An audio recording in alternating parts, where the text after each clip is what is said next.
Recipe সেটা হলো পেঁপে। পেঁপে আমি ভাজা করব, কিভাবে করব সেটা তোমাদেরকে দেখাবো। পেঁপেটা প্রথমে আমি ছিলে নিচ্ছি, ছিলে কেটে নেব। ছিলে এইভাবে আমি পেঁপেটাকে কেটে নিয়েছি। দেখো, পাতলা পাতলা ঝিরিঝিরি করে কেটে নেবে। পেঁপে কত রকম যে খাওয়া যায়। পেঁপেটাকে আমি ভালো মতো ধুয়ে নিয়েছি 2-3 বার, যে কষটা থাকে কষটা বেরিয়ে যাবে। এবার এদিকে আমি কড়াই বসিয়ে দিয়েছি। কড়াইয়ে আমি সরিষার তেল দিয়ে দিলাম। আমি ফোড়নে দিয়ে দিচ্ছি কালো জিরা, কাঁচা লঙ্কা।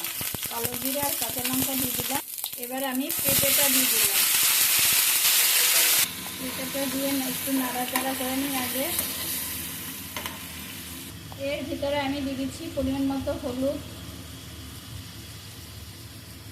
আর দিয়ে দিচ্ছি পরিমাণ মতো লবণ।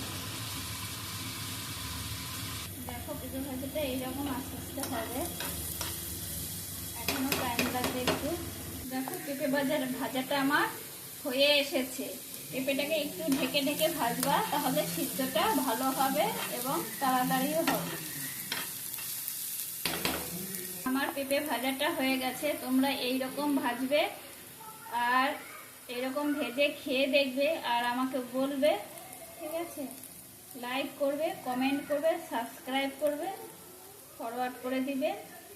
আর এটা রুটির সাথে খেতেও ভালো লাগবে, পরোটা বলো, ভাত ডাল বলো, সব কিছুর সাথে চলে যাবে। এটা খুবই সুন্দর, খুবই টেস্টি।